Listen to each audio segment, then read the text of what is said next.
Sulla carta è il girone di ritorno, nella pratica inizia un altro campionato, col mercato cambiano le squadre, gli umori in 4 mesi, si decide tutto, amici di Sportisili, ciao da Salvo Giracci, siamo live dalla Luigi Failla di Castelbuono, provincia di Palermo, è Super Giovane Castelbuono, Accademia Trapani, 16ª giornata, di Eccellenza Sicilia, girone A.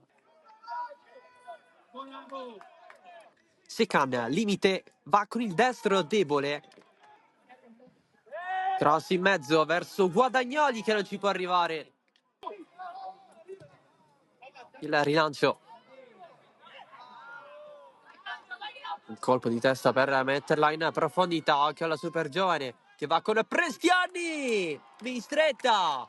Paratona. Grande volo. Angolo super giovane.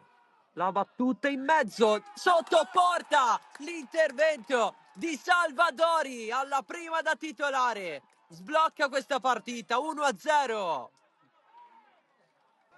Marrone, complicato il passaggio, la recupera Oddo, si allarga Barracco, area di rigore Barracco in mezzo, pallone sfila, tocca anche il palo.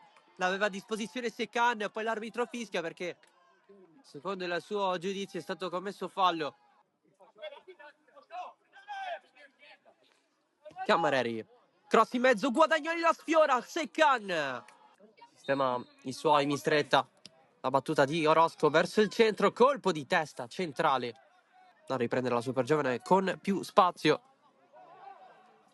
Cerca di essere lanciato la Vardera, la recupera con qualche pizzico di fortuna, poi la piazza in porta! Il gol di Claudio Lavardera approfitta di un altro errore difensivo e fa 2-0, fa 2 gol in 2 presenze con la super giovane.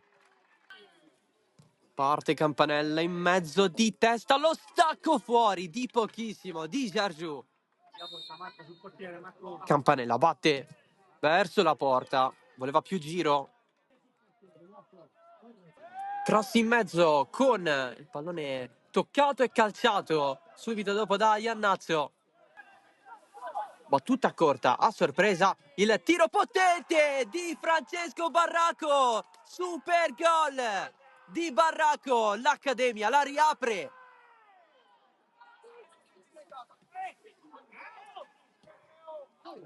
Occhio alla pallone per Prestiani, prova il pallonetto, fuori. Giargiù, altro errore. Billetta in scivolata, la conserva per Ronde. Ancora la super giovane, il pallone passa, Prestiani, limite, la vuole sul mancino, calcia debolmente. Sponda verso il centro, Prestiani, risponde Mistretta, poi il pallone rimane a disposizione di Salvadori. E questi possono essere momenti decisivi. Prestiani a giro dentro, stacca male la Vardera, poi la alza Salvadori, dall'altro lato Gian Maria Mazzola in rovesciata, dentro, altro colpo di testa!